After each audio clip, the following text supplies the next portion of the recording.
Hi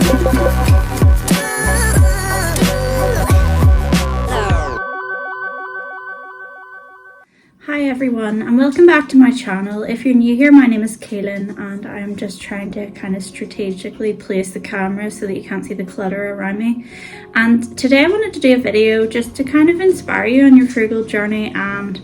And I find that like living frugally is something that I always have to recommit to myself. It's like almost like renewing a contract. Like you might for a while be in the frugal mindset and then you kind of, without realizing it, slip out of it, and you need to remind yourself like how to get back there. So that is something that I try to do regularly, just to kind of keep everything in check with my bank account and just to make sure that we're living like within our means. So the thing that I thought of that I think is like the best piece of frugal living advice I can give is to spend like you have no money but live like you're rich.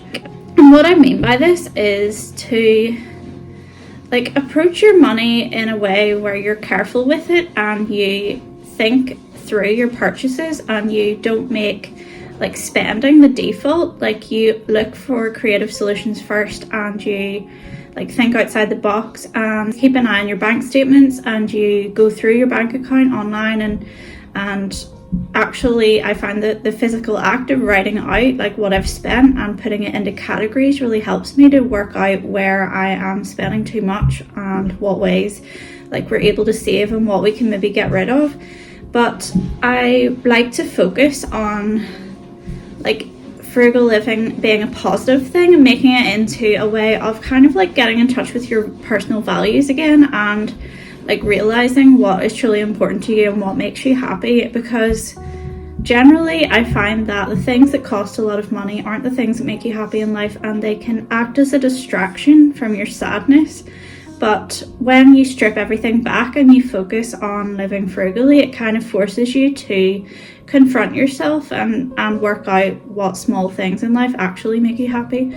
Yeah, it's just a way of removing a lot of the noise and distractions. And yeah, like I think it's important to have a practice where you go through your bank statements regularly and just kind of check in with yourself and see like where can I like pare back. But I don't like think that it's good to have a mindset of like deprivation and to kind of hyper focus on poverty, because it's only going to make you feel like you're missing out on life, when living frugally doesn't mean that at all. And it can actually help you to discover the things that make you feel most alive. And whenever I go into kind of phases of frugality, I feel like I start off with looking at my finances and like focusing on the figures and getting clear on where I need to stop spending. But then I try to quickly move the focus instead to the things that I know I enjoy doing that don't cost a lot of money, and kind of returning to my home and trying to make it look nice and make it somewhere I want to be, and to get into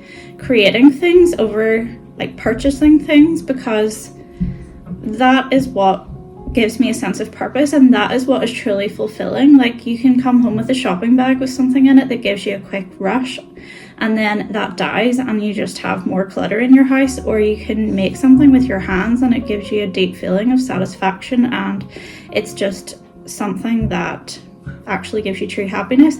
And some of the people that I have known in life that to me have seemed like they got the most out of life were the people that did very simple things with their time, and they maybe didn't have the best financial situation, but they just made every moment like an experience just through like finding the fun in it, conversation and connections with other people, like being in nature, appreciating things like music and art, and finding ways to access that for free or for very cheap. And yeah, I just think that those are the things that really matter. And living like having a phase of kind of reining in your spending, I don't think it has to be in any way a negative thing. It can be like a choice to kind of refocus on the things that bring you joy, that get kind of drowned out by all the other like big flashy distractions. So yeah, I was just thinking about that today and thinking that like I always forget I have coffee in front of me when I'm talking. and I need to do my nails again. It's one of those ones where it's so frothy I feel like I'm gonna get a moustache.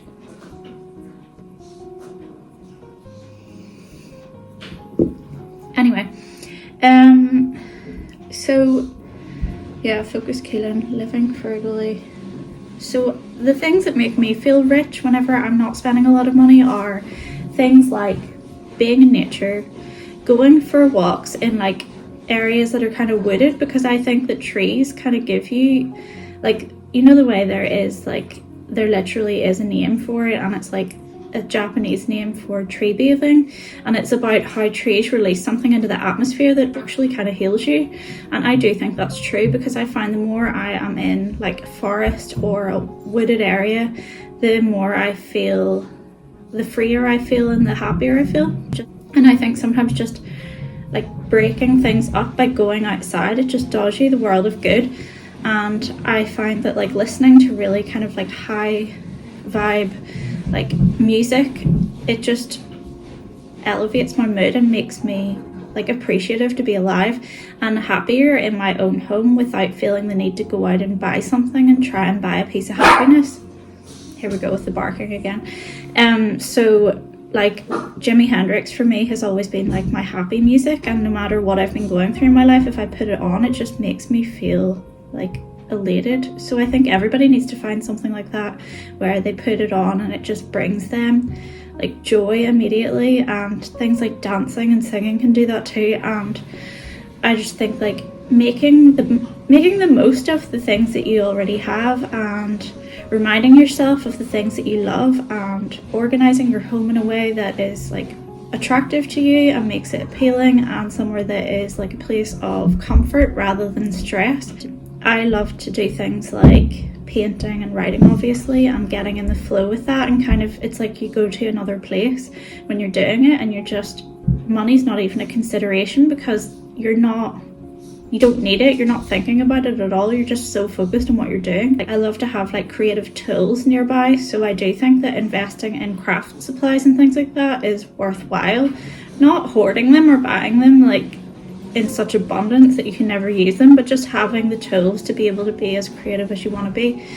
Having books that uplift you and borrowing them from the library or from a friend or family member instead of buying them. I love making bread and things like bagels and baguettes and pancakes and all of those types of things. I like to make sweet treats, so we have them around the house for whenever my partner gets home from work and when the girls get home from school. And I like doing things that are seasonally kind of relevant. Like I love making lemonade in the summer with fresh lemons, and there's like a lemon and an orange cake that I make that feels appropriate to that time of the year. I love like making tea drinking and coffee drinking into a ceremony, and journaling while I'm doing it, and making it into like a spiritual practice almost. And I just think it does wonders for your mood. I've been getting back into journaling more like consistently again, and I just feel like even just getting a page out a day, it just makes a huge difference to how I feel. And doing things like attending to things like nature around you, like feeding the birds, that sort of stuff brings me joy.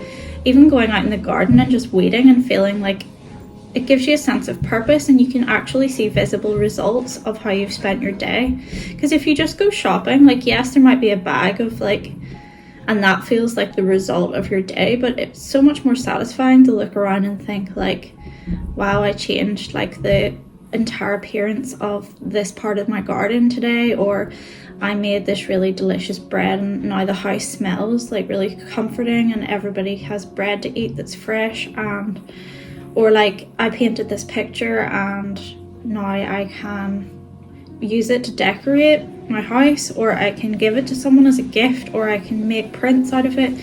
Like you might not necessarily enjoy painting or baking, but everybody has things like that, I think, that are low cost that bring them genuine joy. They can kind of reconnect with that during times of living frugally. So I just wanted to share those thoughts today and kind of reinforce the message that like you can spend like you've no money but still live richly, and living richly doesn't actually have anything to do with like making huge purchases or filling your life with all these expenditures. Like, it can just be tending to yourself and like uncovering the little things that bring you joy in your life and that like enhance the quality of your life day to day. So yeah, I hope this video was helpful to somebody, and yeah, I'm gonna get back to, well, I have been focusing on my frugal living practices, but just like really giving time to the things that matter most to me. And yeah, I will make another video soon. Thanks for watching, and don't forget to subscribe for more content, and I will see you soon. Bye.